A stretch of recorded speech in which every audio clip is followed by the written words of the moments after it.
শুভেচ্ছা প্রিয় দর্শক, আমরা বলতে চাই এবং শুনতে চাই পরিবর্তনের কথা, সময়ের কথা। তাই স্বাগত জানাই ফার্স্ট ওয়াশ এখন কি চায়ের আয়োজনে, যারা সঙ্গে রয়েছেন আর আপনাদের সাথে রয়েছে আমি দীপ্তি চৌধুরী। কোটা সংস্কার আন্দোলন থেকে ছাত্র জনতার অভ্যুত্থানে আওয়ামী লীগ সরকারের পতনের পর সম্পূর্ণ এক ভিন্ন পরিবেশে গত 22শে সেপ্টেম্বর ক্লাসে ফিরেছেন ঢাকা বিশ্ববিদ্যালয়ের শিক্ষার্থীরা। দীর্ঘ 112 দিন পর ক্লাসে ফিরতে পেরে স্বস্তি প্রকাশ করেছেন তারা। একই সাথে ক্যাম্পাসে নির্যাতন নিপীড়নের মতো কোনো ঘটনা যাতে আর না ঘটে সেই প্রত্যাশার কথাও বলেছেন তারা। বিশ্ববিদ্যালয়ের 84টি বিভাগ ও ইনস্টিটিউটের সবগুলোতে পূর্ণোদ্যমে ক্লাস শুরু হয়েছে।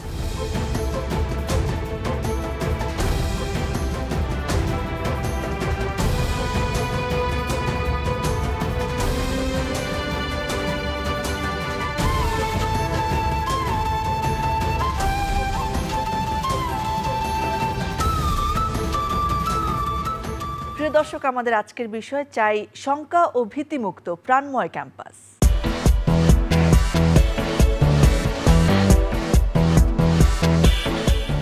প্রিয় দর্শক, এই বিষয়ে কথা বলার জন্য আজকে আমাদের সঙ্গে স্টুডিওতে 3 জন অতিথি উপস্থিত রয়েছেন। আমাদের সঙ্গে রয়েছেন সমাজ রাজনীতি বিশ্লেষক এবং ঢাকা বিশ্ববিদ্যালয়ের সম্মানিত শিক্ষক ডক্টর আব্দুল্লাহ আল মামুন। স্যার, স্বাগতম আপনাকে।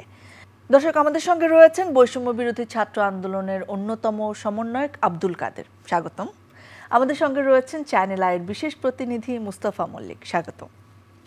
স্যার, যে হতাশা আমাদের ক্যাম্পাসকে ঘিরে একটা দীর্ঘ সময় ধরে শিক্ষার্থীদের ছিল, সেই জায়গার শুরুটা নিয়ে কথা বলতে চাই। প্রাচ্যের অক্সফোর্ড আমাদের ঢাকা বিশ্ববিদ্যালয়, অনেক স্বপ্ন নিয়ে হয়তো একজন ভালো মেধাবী শিক্ষার্থী এখানে ভর্তি হতে চান, পড়াশোনা করতে চান, কিন্তু ভর্তির পরপরই তাকে আসলে হতাশা ঘিরে ধরে।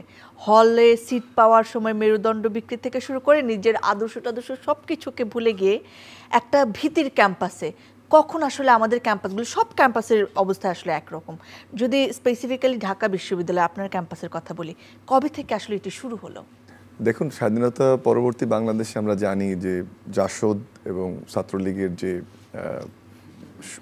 উত্থান হলো এবং ক্যাম্পাসগুলোতে তখনই আসলে শুরু হয় যে স্বাধীনতা উত্তর বাংলাদেশে যে স্বপ্ন নিয়ে আমরা স্বাধীনতার ফল ভোগ করতে চেয়েছিলাম, পার্টিকুলারলি শিক্ষা প্রতিষ্ঠানগুলোতে এবং আরও স্পেসিফিক ঢাকা বিশ্ববিদ্যালয়ে, সেটি কিন্তু হয়নি। আসলে ছাত্র সংগঠনগুলোর মধ্যে, তৎকালীন যে ছাত্র সংগঠন ছিল তাদের মধ্যেও আমরা একই দেখেছি যে বিভিন্ন সংঘর্ষ, বিভিন্ন সময় মৃত্যু, বিভিন্ন সময় হলের নিয়ন্ত্রণ, চাঁদাবাজি, ক্যাম্পাসের সন্ত্রাস, এগুলো দীর্ঘদিনের একটা বঞ্চনা ক্যাম্পাস সহ্য করেছে। 90 সালে এসে স্বৈরাচার বিরোধী আন্দোলনের বোধহয় প্রথম সবগুলো ছাত্র সংগঠন একসাথে হলো, তখন যে এরশাদ সমর্থিত ছাত্র সংগঠন ছিল তাদের বিরুদ্ধে, এবং একটা উদ্দীপনা সৃষ্টি হলো যে ক্যাম্পাস হয়তো বা নতুন একটা ক্যাম্পাসে পরিণত হবে, যেখানে, যেটা আপনি বলছেন, উচ্ছল ক্যাম্পাস, আনন্দের সাথে শিক্ষা গ্রহণ, নিরাপত্তা, নিশ্চিত জীবন, ভালো খাবার, ভালো লাইব্রেরি, ভালো পড়াশোনার পরিবেশ, সেটি নিশ্চিত হবে। কিন্তু সেটি আদতে হয়নি। আমরা আবারও দেখলাম যে ক্যাম্পাসে সংঘর্ষ হয়েছে, ক্যাম্পাসে আবারও মৃত্যু হয়েছে, হলে দখলদারিত্ব হয়েছে, হলের পূর্ণ নিয়ন্ত্রণ কখনোই আসলে ক্যাম্পাসে বিশ্ববিদ্যালয় প্রশাসন নিতে পারেনি। স্বাধীনতা উত্তর বাংলাদেশে কখনোই এটা হয়নি। 1996 সালে আমি ঢাকা বিশ্ববিদ্যালয় ক্যাম্পাসে আসি। এতক্ষণ যা বললাম এটা আমার জানা বা পড়া বা অভিজ্ঞতা থেকে, কিন্তু 96 সাল থেকে আমি দেখছি ক্যাম্পাসে সে স্বপ্ন আসলে কখনোই, যে স্বপ্ন নিয়ে আমি, যে কথাটি বললেন, আমি রংপুর থেকে ক্যাম্পাসে এসেছি, একটা মফস্বল শহরের ছেলে, হলে উঠবো, হলে থাকবো, সাধারণ জীবন যাপন করব, আমার সাধারণ শিক্ষা কার্যক্রম পরিচালনা করব, কিন্তু সে অভিজ্ঞতা কিন্তু সুখকর আমাদের জন্য ছিল না আজকে থেকে প্রায় 30 বছর আগে। এবং কাদেররাও যখন হয়তো বা ক্যাম্পাসে এসছে গত 5-7 বছর আগে বা 4-5 বছর আগে, ওরাও কিন্তু একই ক্যাম্পাস দেখেছে যে ক্যাম্পাসগুলো আসলে, হলগুলো এক একটা বন্দিশালা পরিণত হয়েছিল আমাদের ক্যাম্পাসের, এবং সেটা কন্টিনিউ করেছে আসলে 5ই আগস্টের আগ পর্যন্ত। আপনার কথা থেকেও যেটি বুঝতে পারলাম যে রাজনীতির একটা প্রত্যক্ষ ভূমিকা আছে এখানে। অবশ্যই। তো আমি মুস্তাফা মল্লিক আপনার কাছে আসতে চাই। আপনি বিভিন্ন ক্যাম্পাসে কাজ করেছেন, শিক্ষার্থী শিক্ষকদের সঙ্গে দীর্ঘদিন ধরে কাজ করছেন। আপনার কাজকে আমি গবেষণার সঙ্গে তুলনা করব এবং আপনার ব্যক্তি অভিজ্ঞতা, সেই জায়গা থেকে আপনার কি মনে হয় এই যে রাজনীতির কথা বলছি, সেটা কি ছাত্র রাজনীতি নাকি জাতীয় রাজনীতির প্রভাব আসলে বিশ্ববিদ্যালয়গুলোতে পড়ে? আসলে বিশ্ববিদ্যালয়ের যে ছাত্র রাজনীতিটা দেখি, এটা আমরা বলতে পারি জাতীয় রাজনীতির একটা রেপ্লিকা।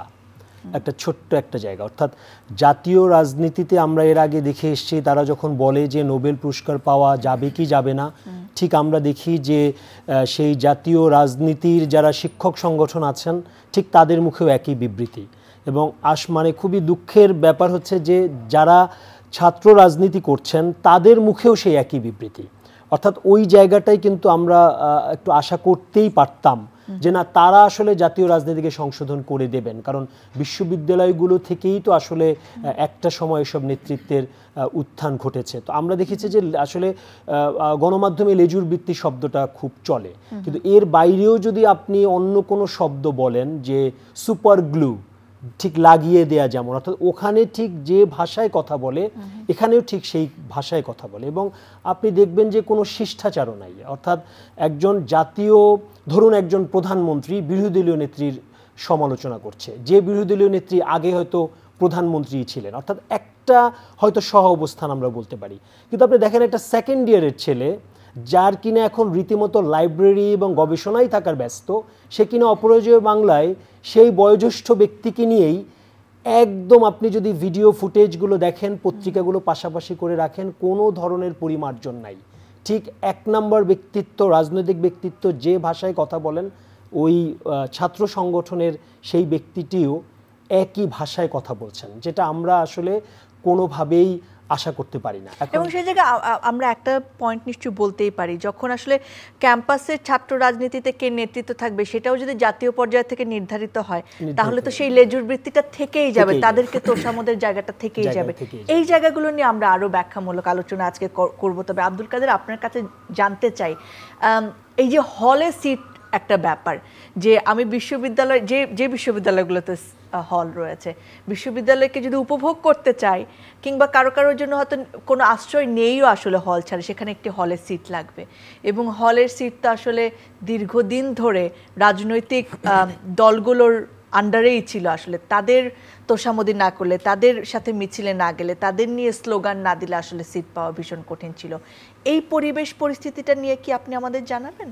একটা শিক্ষার্থী যখন ঢাকা বিশ্ববিদ্যালয়ে আসে তখন অনেক স্বপ্ন নিয়ে ঢাকা বিশ্ববিদ্যালয়ে আসে, কিন্তু সে এসে যখন দেখে যে একটা হলে যখন উঠে একটা সিটের কাছে সে জিম্মি হয়ে থাকে, যে সিটের জন্য সে জিম্মি। তো আপনি দেখবেন বেশিরভাগ স্টুডেন্টরা ঢাকা বিশ্ববিদ্যালয়ে যারা আসে তারা বেশিরভাগ হচ্ছে কি নিম্ন মধ্যবিত্ত ফ্যামিলি থেকে উঠে আসা শিক্ষার্থী। তো তাদের তো হচ্ছে কি বাবার এত আর্থিক সে সচ্ছলতা নাই যে তাকে বাইরে রেখে পড়াশোনা করাবে, তো তাকে ইচ্ছায় অনিচ্ছায় সে হচ্ছে সিটের কাছে জিম্মি থাকতে হয়। আবার আরেকটা বিষয় দেখবেন যে ঢাকা বিশ্ববিদ্যালয়ে মানে যে আবাসন সংকট যেটা, সেটা আমরা মনে করি যে কৃত্রিম সংকট তৈরি করে রাখে, সেটা হচ্ছে আমরা মনে করি যেটা একটা রাজনীতির অংশ হিসেবে। তো একটা শিক্ষার্থী যখন দেখে সে হচ্ছে একটা সিটের কাছে জিম্মি, সে ইচ্ছায় অনিচ্ছায় সে হচ্ছে কি ওই যে লেজুর ভিত্তিক যে ছাত্র রাজনীতি, সে ছাত্র রাজনীতির কুক্ষিগত হয়ে থাকে সিটের জন্য। সে হচ্ছে একটা কি মানবতার জীবন যাপন করে। আমরা দেখতে পাচ্ছি ফার্স্টে শেষটা হচ্ছে একটা গন্ডোর মধ্যে, যেখানে হচ্ছে আমরা 3 থেকে 4 জন ব্যক্তি থাকি, ওইখানে থাকতে হচ্ছে 30 জন করে ইলিশ ফেল, যেটাকে আমরা বলি ইলিশ ফেল করে এক খাত হয়ে থাকে। আবার হচ্ছে কি দুই পাশে থাকে, মাঝখানে যে জায়গাটা থাকে ওইখানে আমরা একজন ঘুমাতে হয়। তো এটা হচ্ছে কি মানে ওইখানকার যে বিদকুট পরিস্থিতিটা। আজকে আমাদের ফার্স্ট অ্যানিভার্সারি। Happy anniversary. ও শিজ। এখন কি হবে? এখন হবে ফার্স্ট ওয়াশের 10 মিনিটস পাওয়ার ওয়াশিং এর ম্যাজিক। ফার্স্ট ওয়াশ ডিটারজেন্ট পাউডারের মাল্টি বুস্টার কাপড়ের যে কোনো দাগ ময়লাকে নিমেষে দূর করে এবং কালার গার্ড কাপড়ের রঙকে রাখে নতুনের মতন। সম্পর্কের রং থাকুক ফার্স্ট ডের মতন নতুন। আর জামা কাপড়ের জন্য ফার্স্ট ওয়াশ তো রয়েছেই, সাদার আরেক নাম ফার্স্ট ওয়াশ ডিটারজেন্ট পাউডার। একটা শিক্ষার যখন এভাবে আসে, তা আমরা মনে করি দেখেন সে আসলো অনেক স্বপ্ন নিয়ে, কিন্তু সে স্বপ্নটা দেখতেছে এভাবে গণরুমে পৌঁছতেছে। সে দেখলো হচ্ছে এখানে গণরুম গেস্টরুম কালচার, এখানে ভাই কালচার, এখানে হচ্ছে প্রটোকল কালচার, যে সরকারের কোনো ব্যক্তিবর্গ আসবে তাকে প্রটোকল দিতে হবে, প্রধানমন্ত্রী আসবে তাকে প্রটোকল দিতে হবে। আচ্ছা আব্দুল কাদের, এই যে গেস্ট রুমে যখন নিয়ে যাওয়া হয়, কিংবা একটা ফার্স্ট ইয়ার স্টুডেন্ট যখন ঢোকে, আমার ব্যক্তিগত অভিজ্ঞতাও এরকম, আসলে তাদেরকে শিষ্টাচার শেখানো হয়, ভাইদের সাথে কিভাবে চলতে হবে সেটা শেখানো হয়। এগুলো তো সবাই জানে, তাই না? একেবারে প্রক্টর থেকে শুরু করে ঢাকা বিশ্ববিদ্যালয়ের শিক্ষকরা সকলে জানেন। তারপরে কি কোনো ধরনের ব্যবস্থা কোনোদিন আপনি দেখেছেন আপনার চোখের সামনে, যে প্রশাসনকে ভয় পেয়ে হয়তো এটা থামিয়ে দেওয়া হয়েছে বা প্রশাসন এসেছে? মানে আদতে এরকম কিছু হয় না। আমরা যখন দেখেছি হচ্ছে যে গণরুম গেস্টরুম কালচারটা, সেটা হচ্ছে এক প্রকার মানে প্রশাসন যদিও আমাদের অভিভাবকের দায়িত্ব পালন করার কথা, আমাদেরকে দেখভাল করার কথা, কিন্তু আমাদেরকে শিখাবে কারা? প্রশাসন শিখাবে, আর তারা তো আমাদের অভিভাবক। কিন্তু দেখা যাচ্ছে কি সেই জায়গায় সেই দায়িত্ব পালন করতেছে হচ্ছে ক্ষমতাসীন দলের যে ছাত্র সংগঠনগুলো, আর সেই জায়গায় যে প্রশাসন আমাদের অভিভাবক তারা হচ্ছে কি তাদেরকে প্রোটেক্ট করতেছে, পাহারাদার হিসেবে কাজ করতেছে। আমরা কখনো দেখিনি যে হ্যাঁ মানে ওই যে খাতা কলমে যে কথা, কিতাবি বয়ান যে আমরা এখনই বন্ধ করতেছি, এখনই আমরা পদক্ষেপ নিচ্ছি, কিন্তু আদতে দেখা যাচ্ছে কি ওই যে প্রশাসন আপনার হলে নিয়োগ পাইছেন সে হচ্ছে কোনো না কোনোভাবে তার যে জিব্বাটা বন্দুক দিয়ে তো নিয়োগ পাইছে, তার তো এখানে কথা বলার কোনো স্কোপ নেই। আমরা দেখেছি যখন হচ্ছে কোনো শিক্ষার্থী তাকে শিবির ট্যাগ দিয়ে মারা হয়, কিংবা হচ্ছে বিভিন্ন ট্যাগিং যে পলিটিক্স ট্যাগ দিয়ে মারা হয়, কিংবা গণমানে তার প্রোগ্রাম কেন যায় না সেজন্য মারা হয়, কিন্তু সেক্ষেত্রে আমাদের হাউস টিউটর বলেন, আমাদের হচ্ছে প্রাধ্যক্ষ বলেন, কারা হচ্ছে কোনো দৃশ্যমান পদক্ষেপ নিতে দেখি নেই। তারা অনেক সময় আমরা দেখেছি যে একটা, আমরা তো বিভিন্ন সময় বিভিন্ন আন্দোলন করেছি, তো দেখেছি একদিন আমরা বঙ্গবন্ধু হলের একজন হাউস টিউটর, তো তাকে যখন বলা হলো যে আপনার শিক্ষার্থী, আপনার হলের একজন আবাসিক শিক্ষার্থী মারা হয়েছে, আপনার কি? উনি বললো যে আমার কি আর কোনো কাজ নেই?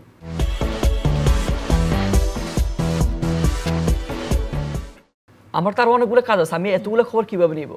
এই হচ্ছে তাদের দায় এড়ানোর যে সংস্কৃতি, এই দায় এড়ানোর জায়গাটি নিয়েই জানতে চাই ডক্টর আব্দুল্লাহ আল মামুন আপনার কাছে। এই দায়িত্ব প্রশাসন নিশ্চয়ই এড়াতে পারে না, যেটি দীর্ঘদিন ধরে ছিল এবং গত 15 বছরে ভয়ানক পর্যায়ে গিয়েছে, সেটা গেস্ট রুম কালচার বলেন কিংবা হল রাজনীতি বলেন, এর দায় কি প্রশাসন এড়াতে পারে? না, একেবারেই আমি আপনার সাথে একমত যে এর দায় প্রশাসন এড়াতে পারে না। এবং কাদের যে কথাটি বললো যে একটা জিহ্বাকে বন্ধক দিয়ে আমি কথা বলবো না, সেটা নিশ্চিত হওয়ার পর আমরা অনেকেই, আমি সবার কথা বলবো না, কেউ হয়তো চেষ্টা করেছেন। যেমন আমাদের সময় আমরা যখন 96-এ ক্যাম্পাসে আসি, আমি কিছু প্রভোস্ট দেখেছি, আমি 3 জন প্রভোস্ট পেয়েছি। আমি দেখেছি যে তাদের চারিত্রিক বৈশিষ্ট্য বা কর্মোদ্যম বা ক্ষমতার মধ্যে চেষ্টা করেছে তারা, কিন্তু গত কয়েক বছরে আসলে কোনো প্রচেষ্টাই ছিল না। যারা প্রভোস্ট হয়েছেন পার্টিকুলারলি, আবারও হয়তো বা 2-1 জন চেষ্টা করেছেন, আমি ওই রেসপেক্টটা রেখেই, অনেকে আমার কলিগ ওই রেসপেক্টটা রেখেই কথা বলতে চাই, কিন্তু ওই প্রচেষ্টাটা আসলে সামগ্রিকভাবে ছিল না। যেমন আমি এসএম হলের দায়িত্ব নেই 4 তারিখে, তখন একটি ছাত্র আমাকে এসে বলছিল যে স্যার আমাকে মারা হয়েছে, তো আমি এতই অসুস্থ হয়ে গেছি যে হাঁটতে পারছিলাম না। আমি প্রভোস্ট স্যারকে বললাম যে স্যার আমাকে আজকের রাতটা থাকতে দেন, আমি ট্রিটমেন্ট করে এসে থেকে আমি কালকে চলে যাব। তখন প্রভোস্ট বলেছে যে তুমি কোথায় যাবে, সে দায়িত্ব তো আমার না। এই কমপ্লেনটি কতটুকু সত্য বা মিথ্যা আমি জানি না, বাট একটি ছাত্র এই কথাটা আমাকে বলেছে, যে কথাটা কাদেরও বললো। অবশ্যই প্রশাসন দায় এড়াতে পারে না। একটু আগে মল্লিক ভাই যে কথাটি বললেন যে আসলে লেজুর ভিত্তির শিক্ষক রাজনীতি এবং ছাত্র রাজনীতির কারণে একই ধরনের সংস্কৃতি স্থাপিত হয়েছিল। ওই সংস্কৃতির কারণেই ওই চর্চাটা একই রকম হতো। জাতীয় পর্যায়ে চাঁদাবাজি, মাস্তানি, মারধর, ঠিক সেটাই বিশ্ববিদ্যালয় পর্যায়ে হতো। হয়তোবা জাতীয় পর্যায়ে একজন নেতা বা একজন কমিশনার সেটাকে পেট্রোনাইজ করতো, আর হলের ক্ষেত্রে যেটা হতো একটু চুপ করে সয়ে যেত। চুপ করে সয়ে যাওয়ার কারণে সাধারণ শিক্ষার্থীদের উপর যে অন্যায় অত্যাচার সেটা কোনোভাবেই প্রকাশিত। দেখুন, আমরা গেস্ট রুমের কথা বলছি, আমরা গণরুমের কথা বলছি, আমরা বড় ভাইদের কালচারের কথা বলছি বা মারধরের কথা বলছি, এটা কোনো নিশ্চিতভাবেই প্রভোস্ট এটা জানতেন, কিন্তু তারা কখনো এটা প্রতিবাদ করেনি, শুধু তাদের চ্যাটটা এনজয় করার জন্য। আমি মাত্র 1 মাস হলো প্রভোস্ট হইতে, এখন 1 মাসও হয়নি। তারা কি এনজয় করতেন আমি সেটা খুঁজে পাচ্ছি না। আমি চেষ্টা করছি শিক্ষার্থীদের উন্নয়নে কাজ করার জন্য, সিটগুলো সঠিকভাবে বন্টন করার জন্য, তাদের যে ডাইনিং ইমপ্রুভমেন্টের জন্য, স্পোর্টস রুম ইমপ্রুভমেন্টের জন্য, হলে কিছু অ্যাক্টিভিটি করার জন্য, ক্লিনিং করার জন্য, সেটা করতে পারছি। তো আমার মনে হয় যে সব কাজই করতে পারা যেত না তা না, আসলে করা হয়নি সেটা। তাহলে নিশ্চিতভাবে প্রশাসন নিশ্চুপ ছিল জন্য যে মাত্রা এগুলো হওয়ার কথা বা যতটুকু ডেটোরিয়েট করার কথা, বাচ্চারা যতটা অত্যাচারিত হওয়ার কথা, তার চেয়ে তার স্কেলটা অনেক বেশি ছিল, এবং যে কারণে এবং কোনো মামলা বা কোনো বিচারের কালচার ছিল না। সেটা সবচেয়ে দুঃখজনক ঘটনা, যে কোনো ধরনের বিচার, সেটা প্রাতিষ্ঠানিক হোক বা শিক্ষা প্রতিষ্ঠানের আন্ডারে হোক, সেটা পুলিশি ব্যবস্থায় হোক বা কোনো ফর্মে হোক, কোনো ধরনের বিচার হলগুলোতে ছিল না। তো এই যে বিচারহীনতার সংস্কৃতির কারণে কিন্তু ছাত্র লীগ বা অন্যান্য যে সংগঠনগুলো হলগুলোতে দখল নিয়েছিল, তারা যা খুশি তা করতে পারত। এবং যদি উপরের দিকে যায়, সেটা ভাইস চ্যান্সেলর এবং অন্য যারা ছিলেন তারা এটা নীরবে সয়ে গেছেন একইভাবে তার চ্যাটটাকে ঠিক রাখার জন্য। আচ্ছা, প্রশাসনকে শক্তিশালী করতে বা প্রশাসনের কাছে যে কারোরই জবাবদিহি করতে হবে, এই পরিবেশটা তৈরি করতে প্রশাসনিক জায়গায় কি কোনো পরিবর্তন আনা দরকার বলে মনে করেন? না, অবশ্যই সেই পরিবর্তনটা তো 5 তারিখের পরে এসেছে বা আমরা জবাবদিহির মধ্যে এসেছি। এখন হলগুলোতে প্রশাসনিক যে পদ্ধতি সেটা ইন্ট্রোডিউসড হয়েছে। আমরা সিটগুলো হলে বরাদ্দ দিচ্ছি প্রশাসনিকভাবে, স্টুডেন্টরা আমাদেরকে সহযোগিতা করছে। হলের একটা কমিটি করে দিয়েছি আমরা প্রত্যেকটা বিষয়ে, যেমন ডাইনিংয়ের জন্য ছাত্র শিক্ষক কমিটি, পরিষ্কার পরিচ্ছন্নতার জন্য ছাত্র শিক্ষক কমিটি। সো এটার মাধ্যমে একটা জবাবদিহিতাও কিন্তু তৈরি হচ্ছে। আরও একটা মজার জিনিস বলি, হলগুলোতে নিরাপত্তা বলেও কিন্তু কিছু ছিল না। আচ্ছা, চুরি এটা ওটা ছোট জিনিস সেগুলো ছিল। সো এখন আমরা যেহেতু চাইলেই করতে পাচ্ছি, তাহলে তখনও করা যেত। কিন্তু যে ভিসাস সার্কেলটা ডেভেলপ করেছিল, যে ভাইস চ্যান্সেলর যতটা তুষ্টির রাজনীতি করতে পারবেন, ব্যবস্থা করতে পারবেন, ততটা তার মেয়াদ বাড়তে থাকবে। আবার একইভাবে ডিনস যারা হয়েছেন, যারা প্রভোস্ট হয়েছেন, তারা একই ওই তুষ্টির রাজনীতি করেছেন বা নিজের ইন্টারেস্টটাকে সবচেয়ে বড় করে দেখেছেন, নিজের পদকে বড় করে দেখেছেন। যেটা মল্লিক ভাই বললো, যে গোটা জাতীয় সিস্টেমটা যেভাবে চলেছে, একটা ফ্যাসিস্ট কায়দায়, একটা স্বৈরতান্ত্রিক কায়দায়, শেখ হাসিনাকে তুষ্ট করার কায়দায় একইভাবে বিশ্ববিদ্যালয় না হলে কিন্তু এই পরিবেশ তৈরি হতো না যে একটা সরকার পতনের পর এতগুলো পাবলিক ইউনিভার্সিটির ভিসিদের শিক্ষকরা পালিয়ে যাচ্ছে বা ভিসিরা পালিয়ে যাচ্ছে, শিক্ষকদের বিরুদ্ধে ছাত্রছাত্রীদের এত ক্ষোভ তৈরি হতো না। আসলে আমরা ছাত্র রাজনীতি নিয়ে আলাদা একটা এপিসোডও করেছি, কিন্তু আজকে যখন বিশ্ববিদ্যালয়ের মানে পরিবেশ কেমন হবে তখন কথা বলছি, এখানে আসলে ছাত্র রাজনীতি কেমন হবে সেই কথাটি না আনলে আমার মনে হয় অপূর্ণ থেকে যাবে। মোস্তফা মল্লিক এবং আব্দুল কাদের দুজনের কাছে আমি জানতে চাইবো যে ছাত্র রাজনীতি থাকবে কিনা, আপনারা ব্যক্তিগতভাবে কি মনে করেন? যদি থাকে তাহলে তার এখতিয়ার আসলে বিশ্ববিদ্যালয়ে কতটুকু হতে পারে? মোস্তফা মল্লিক, আপনাকে দেখুন, আসলে কিছু কিছু সত্য কথা বলতেই হবে। একটু আগে মামুন স্যার যেমন বলছিলেন, তার আমি হলে গিয়েছি এবং এর আগেও গিয়েছি। একটা অভিযোগ বক্স সেখানে লাগানো হয়েছে, ঝকঝকে তকতকে বলতে যতটুকু করার করেছে। এখন ধরুন উপর থেকে পলেস্তারা খোঁচে রড বেরিয়ে গেছে, ওই অবস্থার মধ্যেও যতটুকু করা যায় তারা করেছে। শিক্ষার্থীরা আসলে রাজনীতিতে কেন যায়, দলীয় রাজনীতিতে কেন যায়, আমি আপনাকে একটা উদাহরণ দিয়ে বলি। সেটি হচ্ছে যে ঢাকা বিশ্ববিদ্যালয় অ্যালামনাই অ্যাসোসিয়েশন প্রত্যেক বছর একটা বৃত্তি দেয়, খুব বেশি না। আমি যে বছর ওদের ইন্টারভিউ বোর্ডে ছিলাম, খুব সম্ভবত ৩,০০০ টাকা। আমি আপনাকে খালি একটু বলি যে মানে সিচুয়েশনগুলো বলি। প্রথমে একটা মেয়ে আসলো, আমি নাম ডিপার্টমেন্ট কিছুই বলছি, নামটা বলা যেতে পারে, তার নাম হচ্ছে সম্ভবত শাপলা। তো শাপলার ইন্টারভিউ নিচ্ছে, তাকে বলছে তোমার এই টাকাটা কেন দরকার? তো সে নানাভাবে বলল টলল যে এই কারণে তার দরকার, সে খুবই দরিদ্র ইত্যাদি ইত্যাদি। বলল তোমার মাসে কত টাকা আসে বাড়ি থেকে? তো সে বলছে ১৫০০ টাকা আসে। কিসে আসে? একটা মোবাইল নেটওয়ার্ক আসে, বিকাশের কথা বলল। সে মোবাইলটা দেখতে চাইলো, আমরা যারা বোর্ডে ছিলাম, মোবাইলটা হচ্ছে খাতা সেলাই করার জন্য যে লাল সাদা যে সুতা, সেই সুতা দিয়ে অসংখ্য পেঁচানো, তার বাটন বোঝা যাচ্ছে না।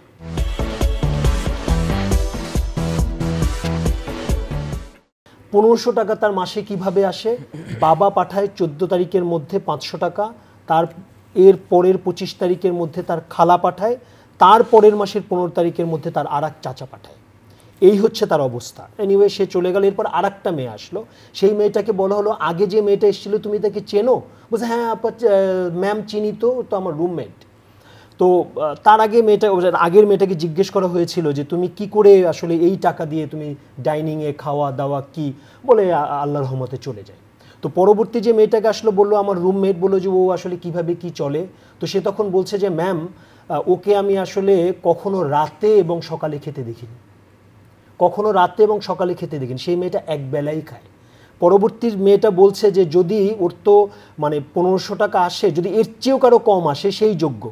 এখন ভাইবা বোর্ডে অনেকেই ছিলেন, আমি তো ছিলাম অতিথি, এখানে কিন্তু ভাইবাটা নিল শেষ, কিন্তু ওর যে ১৫০০ টাকা আসে, কত নিম্ন স্তরের একটা আর্থিক ক্ষমতার পরিবার, এটা তো ভিসিও জানেন। কিন্তু আমরা কি কখনো সিদ্ধান্ত নিয়েছি যে আসলে তার উত্তরণ করা দরকার? আমরা অনেক ছেলে মেয়েকে পেয়েছি যারা ঢাকা বিশ্ববিদ্যালয়ে ভর্তি পরীক্ষা দেওয়ার জন্য ঋণ করেছে, কারণ আগে গুচ্ছ পদ্ধতিতে সম্মিলিত ভর্তি পরীক্ষা ছিল না। ঢাকা বিশ্ববিদ্যালয়ে ভর্তি পরীক্ষা শেষ করেই তাকে যেতে হতো শাহজালাল শেষ করেই তাকে যেতে হতো পটুয়াখালী শেষ করেই যেতে হতো রাজশাহী। এই চেনগুলো রাষ্ট্রপতি থেকে শুরু করে প্রধানমন্ত্রী, শিক্ষামন্ত্রী, সংসদের শিক্ষা মন্ত্রণালয় বিষয়ক স্থায়ী কমিটির সভাপতি, ভিসি, প্রক্টর, আমরা কেউ ভাবিনি। এই যে দেখুন তোফাজ্জলকে যে মারলো, আপনার প্রত্যেকটা জিনিস অভিজ্ঞতা লাগে। আমি যে আজকে আপনার সঙ্গে কথা বলছি একটা স্টুডিওতে বসে, এটাও একটা অভিজ্ঞতা লাগে। একটা তোফাজ্জল আসলো আর তাকে পিটিয়ে মেরে ফেললো, ব্যাপারটা তা নয়। হলে যারা থাকেন এটা পূর্ব অভিজ্ঞিত, তারা ফার্স্ট ইয়ার থেকে শেখে কি করে মানে মানুষকে শাস্তি দিতে হয়, কি করে পেটাতে হয়। স্যার বললেন যে শাস্তি হয় না, প্রশাসনিকভাবে নিশ্চয়ই শাস্তি হয় না, কিন্তু আমি অনেক দেখেছি ছাত্র সংগঠনের শিক্ষার্থীরা মারামারি করেছে, তাদেরকে হলের ছাদে নিয়ে যে যাকে পিটা এবং তাকে পিটিয়েছে। বিশ্ববিদ্যালয়ে যারা পড়ে তাদের সব ওই অভিজ্ঞতা আছে। সুতরাং এই যে আমি কতগুলো মেয়ের কথা বললাম, শিক্ষার্থীদের কথা বললাম, এদের তো আসলে মানে লেজুর ভিত্তিক ছাত্র সংগঠন করা ছাড়া কোনো উপায় নাই। ছাত্র সংগঠন মানে টাকা, কয়টা রিসার্চ আছে? এই যে 53 বছর ধরে আমরা, এটা কথাগুলো খুব র হয়ে যাচ্ছে কিন্তু কথাগুলো বলতেই হবে। আপনি কি চেতনা বিক্রি করতে পারবেন? বাংলাদেশকে কি কেউ বলবে যে আজকে ইউক্রেনে মারামারি চলতেছে, চোর বেড়ে গেছে, তুমি আমাকে 10 কার্টুন চেতনা পাঠাও, আমি এটা স্যালাইনের মতো করে ঢুকে আমরা শক্তিতে বলিয়ান হব? চাবে না। বাংলাদেশের কাছে গার্মেন্টস চাবে, জ্ঞান চাবে। স্যার বিভিন্ন জায়গায় স্কলারশিপে যান, এগুলো হচ্ছে ভিতর থেকে উঠতে হয়। এখন আপনি তাদেরকে বেকারত্বের গ্লানি থেকে মুক্ত করবেন না, আপনি তাদের এক রুমে 2-3 জনকে ব্যবস্থা করবেন না, সে রাজনীতি ছাড়া কোথায় যাবে? এই যে তথাকথিত ছাত্র রাজনীতি দীর্ঘদিন চলে আসলো, আপনি একটা রিসার্চ জানতো যে বাংলাদেশে কত শতাংশ শিক্ষার্থী লেজুর ভিত্তিক ছাত্র রাজনীতির সঙ্গে জড়িত, কতজন রাজনীতি করতে চান না, কতজন গবেষণা করতে চান, কতজন ফার্স্ট ইয়ারের 6 মাস অতিবাহিত হওয়ার পরই একটা আলাদা জব চান, টিউশনি না, কতজন টিউশনি করে? ছাত্রলীগ দিতে পারবে, ছাত্র দল দিতে পারবে, শিবির দিতে পারবে, ছাত্র ইউনিয়ন দিতে পারবে, ছাত্র শক্তি দিতে পারবে?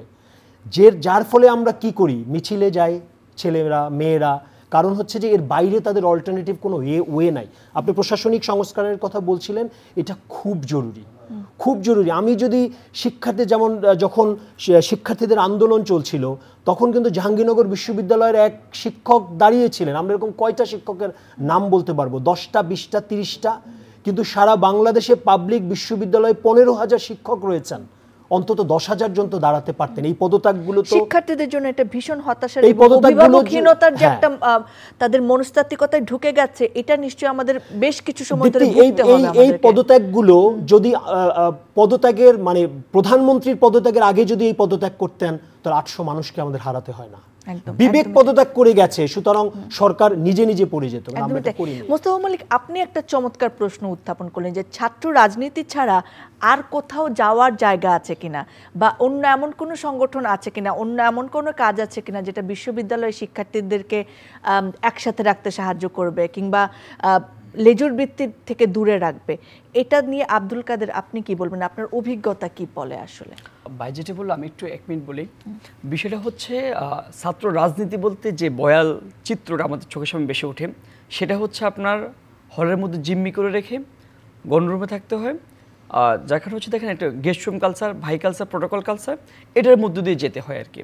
অর্থাৎ কি, আমি যখন ছাত্র রাজনীতি বুঝি, মানে যখন এই শব্দটা উচ্চারণ করি, তখনই আর মাথার মধ্যে হচ্ছে ক্যাচ করে যে ছাত্র রাজনীতি মানে হচ্ছে কি হলের মধ্যে আমাকে জিম্মি অবস্থা থাকতে হবে। এখানে আমার পড়াশোনা কিংবা হচ্ছে আমার আগামীকাল পরীক্ষা নাকি কি, আমার বাবা মারা গেছে না কোন অবস্থা, আমাকে হচ্ছে গিয়ে কি যে সকাল 9টায় ভাই বললো যে 9টা 10-এ ভাইটাল প্রোগ্রাম আছে, হল গেটে নামো। আমার ব্যক্তিত্ব বলতে কোনো কিছু নেই, আমার যে একটা পার্সোনাল লাইফ কিংবা একাডেমিক লাইফ আছে, আমি যে অসুস্থ এমন কোনো আমার কিছু নেই। আমি একদম হচ্ছে দাসত্বের জিন্দেগি বেছে নিতে হবে আমাকে। আমি শুরুতে বলছিলাম যে আমরা হচ্ছে বেশিরভাগ হচ্ছে নিম্ন মধ্যবিত্ত ফ্যামিলি থেকে আমরা উঠে আসি, তো যার কারণে হচ্ছে আমাকে এটা মেনে নিয়ে যেতে হয়, অথবা আমাদেরকে এইটাই খাওয়ানো হয় যে হচ্ছে গিয়ে ছাত্রলীগ কিংবা ছাত্র দল কিংবা বিভিন্ন কি সরকার দলীয় ছাত্র সংগঠন তোমাকে সিট দিচ্ছে, প্রশাসন আমাকে এটাই বলে যে বাবা তুমি মেনে নাও। যখনই হচ্ছে আমি কোনো কিছু বলি যে স্যার আমার তো সিট সংকট, অথবা আমি নিজে আকুতি করি, মিনতি করি যে স্যার আমার তো বাবাকে মানে বাবার টাকা নেই বাইরে থাকার মতো, বলেছো ভাইয়ের সাথে কন্ট্যাক্ট করো, ভাইয়ের সাথে একটু ব্যালেন্স করে নাও, স্বাভাবিকভাবে সে এই প্রশ্নগুলো আসেন। তো তখনই হচ্ছে গিয়ে কি এই যে আপনার হচ্ছে গিয়ে ভীতির পরিস্থিতি, ছাত্র রাজনীতি আমরা এটাই বুঝি। আপনি যেটা বললেন যে আরেকটা বিষয় আছে, দেখেন ভাই পরিপ্রেক্ষিতে একটা কথা বলি, এই যে দেখেন একটা অজপাড়া গায়ে থেকে হচ্ছে একটা আলাবোলা ছেলে, একটা মেধাবী ছেলে ঢাকা বিশ্ববিদ্যালয়ে উঠে আসে। আপনি দেখবেন যে ক্লাস রুল 1 থেকে 10 পর্যন্ত থেকে 5 পর্যন্ত এটাই কিন্তু আপনাকে বিভিন্ন পাবলিক ঢাকা বিশ্ববিদ্যালয়ে আসেন। তো এই দেখেন এই যে অজপাড়া গায়ে থেকে উঠে আসা একজন শিক্ষার্থী রাতারাতি 2 থেকে 3 মাসের মধ্যে কীভাবে হচ্ছে আপনাকে চাঁদাবাজ, চোর কিংবা হচ্ছে গিয়ে কি মানে একদম মারকুটে একটা তার একটা পরিচয় তৈরি হয়ে যায়। এটা কীভাবে তৈরি হয় দেখেন, এই যে আমরা যখন রাতের বেলা, আমরা তো দিনে থেকে 2 থেকে 3টা প্রোগ্রাম থাকে যে বাইরে মধুতে আসবে আসো, অথবা হচ্ছে কি কোনো একটা মন্ত্রী আসবে আসো, এবার দিন থেকে 2 থেকে 3টা প্রোগ্রাম থাকে আমাদের মধ্যে। আবার রাতের বেলা 10টা থেকে হচ্ছে কি 12টা 2 ঘন্টা আমাদের গেস্ট রুম কী হয়, বিভিন্ন হচ্ছে কি এডুকেট ম্যানার শেখানো হয় যে বাইকে মানে 12:57 বাইশের সাথে তোমার চোখাচোখি হয়েছে মল চত্বরে, তুমি তো বাইকে সালাম দাও নাই, অথবা ভাইয়ের সাথে একটা আপু আছে, তুমি কি ভাইকে সালাম দিয়েছো, আবুকে সালাম দাও নাই। এই যে আমাদেরকে এগুলো ইন্টারগ্রেশন করা হয় বিভিন্ন হচ্ছে গালিগালাজ থেকে শুরু করে সব কিছু, তো দেখা যাচ্ছে 12টা পর্যন্ত আপনার হচ্ছে গেস্ট রুম চলে, 12টা থেকে আবার শুরু হয় বলতে কি যে তোমার 3টা পর্যন্ত আজকে হলের বাইরে থাকবা, যদি 3টার মধ্যে হলে আসে তাহলে তোমার হচ্ছে কে হল থেকে। সময় বদলে যায় কিন্তু সৌন্দর্যের সংজ্ঞা বদলায় না, রূপ বদলে যায় কিন্তু আভিজাত্যের মানে একই থেকে যায়। ঐতিহ্য যখন আপন করে নেয় আধুনিকতাকে, তখন সৌন্দর্য ঠিকই খুঁজে নেয় স্যান্ডেলিনাকে। স্মরণের ছয় তোমার উপমায় বদলে দিলে যে আমার। স্যান্ডেলিনা সো, রূপচর্চায় আভিজাত্য। বের করে দেওয়া হবে, অথবা দেখা যাচ্ছে তোমার হল পাড়ায় কাঁঠাল গাছে কতটা কাঁঠাল আছে তো ওটা গুনে আসবে, বাইকে একটা অ্যাসাইনমেন্ট দিয়ে দিবা। অথবা হচ্ছে শুধুমাত্র বলে কি যে তুমি যে ক্যাম্পাসে আসছো তুমি ঢাকা শহর চিনতে হবে তোমাকে। আরেকটা বিষয় আমরা একটু বলে রাখেন, শুধুমাত্র যারা ফার্স্ট ইয়ার আসে বলে যে ফার্স্ট ইয়ারে মানে ক্যাম্পাসে ফার্স্ট ইয়ার 7 খুন মাপ, শুধুমাত্র হচ্ছে গিয়ে কি নারী গঠিত কোনো কেস ছাড়া, বলে কি যে নারী গঠিত কেস হলে কি আমরা ছাত্রলীগ বাঁচাতে পারবো না। আরেকটা বিষয় তোমরা হচ্ছে কি সাংবাদিক থেকে দূরে থাকবা, এই দুটোর সামনে লেসন দেওয়া হয় আর কি। তো বলা হয় কি যে তোমরা কি 12টা থেকে 3টা পর্যন্ত তোমরা কি ক্যাম্পাসে আসতে মানে কি হলে ঢুকতে পারবা না, তাহলে কি করবা, সারাত ঘুরবা, ঢাকা শহর চিনবা। আমাদেরকে এগুলো কি শিক্ষা দেয় এভাবে হচ্ছে কি, আর যদি হলে আসে তাহলে হচ্ছে কি মেরে হল থেকে বের করে দেয় 3টার আগে। এই যে আমি একটু শেষ করি, দেখেন এই শিক্ষার্থীরা বাইরে গেলে কি করবে, 12টা পর্যন্ত হচ্ছে যে কি মানে মানুষের ট্রমার মধ্যে 12টা পর্যন্ত যায়, গালিগালাজ মারধরের মধ্যে যায়। 12টার পর থেকে হচ্ছে দেখে আমার যারা বন্ধু আমরা তো ফার্স্ট ইয়ারে হলে উঠলাম, তো দেখলাম কি তো অনেকে হচ্ছে গিয়ে কীভাবে আস্তে আস্তে সার্কেল আড্ডা দেয়, আর এই যে ট্রাককে দাঁড়া করে ট্রাকে করে সারা ঢাকা শহর ঘুরে, টাকা পয়সা দেয় ট্রাকে, বিভিন্ন জায়গায় হচ্ছে কি যে দোকান টোকান থেকে খেয়ে দেয় হচ্ছে। আমরা তো বলে ফার্স্ট ইয়ারে কি 7 খুন মাপ ফার্স্ট ইয়ার কোনো সমস্যা নেই। তো এই যে আপনার কালচার, তো দেখা যাচ্ছে কি আস্তে আস্তে কি যারা প্রত্যেক দিনই দেবে যা লাগে বাইরে ঘুরে গেলে আস্তে আস্তে সিগারেট খায়, আস্তে আস্তে মাদক সাথে জড়িত হয়, এই যে তারা যে বের হচ্ছে মানে তোফাজ্জলের খুনিরা তৈরি হয় আসলে সেই প্রথম বর্ষ থেকে শুরু। একটা বিষয় দেখেন এই যে তারা হচ্ছে আস্তে আস্তে কি এভাবে হচ্ছে মাদক দিয়ে আস্তে জড়িয়ে পড়ে, তো তারা টাকা পয়সা পাবে কোথায়, এই যে আমাদের উদ্যান আছে কিংবা হচ্ছে যে রাতে যে ঘুরে বেড়ায় বিভিন্ন হচ্ছে কি ট্রাক আটকায়, মানুষকে ধরে চিন্তাই করে, ঢাকা বিশ্ববিদ্যালয় ক্যাম্পাসে যারা আসে তাদেরকে ধরে চিন্তাই করে টাকা পয়সা মাদকের জন্য এটাকে রুজি রোজগার। আরেকটা বিষয় হচ্ছে কি দেখেন 2 দিন পর দেখে হচ্ছে প্রক্টর কিংবা হচ্ছে আমাদের শাহবাগ থানা ধরে নিয়ে যায়, আবার দেখা যায় কি সে হচ্ছে 3 দিনের মাথা কিংবা কি পরের দিন সে হচ্ছে আবার ফিরে আসে, কারা ফিরে নিয়ে আসেন তার যে গডফাদার। এই হচ্ছে আপনার কি আমরা লেজুর ভিত্তিক কিংবা হচ্ছে ক্যাম্পাসের ছাত্র রাজনীতির যে ভয়াবহ রূপটা, এদেরকে দিয়ে হচ্ছে কি রাজনীতি করানো হয়, এদেরকে ইউজ করানো হয়। ভীষণ ভীষণ ভয়ের, ভীষণ হতাশার। এবং আজকের এই পর্বে এত গুরুত্বপূর্ণ কিছু টপিক উঠে এসেছে, আমরা আসলে এগুলো নিয়ে আরও কথা বলতে চাই। প্রিয় দর্শক, আজকের সময় শেষ হয়ে গিয়েছে, কিন্তু যে কথাগুলো আসলে উঠে আসলো, যে বিশ্ববিদ্যালয়, যে শিক্ষা প্রতিষ্ঠান মানুষ গড়ার, সুনাগরিক গড়ার, দেশের সম্পদ গড়ার জায়গা হওয়ার কথা, আস্তে আস্তে তারাই আসলে দেশের জন্য যারা ধ্বংসমূলক কাজ করেন তাদেরকে তৈরি করার সূতিকাগার হয়ে উঠছেন। এই জায়গাটি এখনই বন্ধ হতে হবে, এটাই সুবর্ণ সুযোগ। এই সুযোগ নিয়ে আমরা কথা বলতে চাই আমরা কোথায় কাজ করতে হবে সেগুলো নিয়ে। আগামী পর্বে আরও কথা হবে, শঙ্কা এবং ভীতিমুক্ত প্রাণময় ক্যাম্পাস কিভাবে আমরা পেতে পারি সেটি নিয়ে। নিশ্চয়ই আপনারা সঙ্গে থাকবেন। বিদায় নিচ্ছি আজ।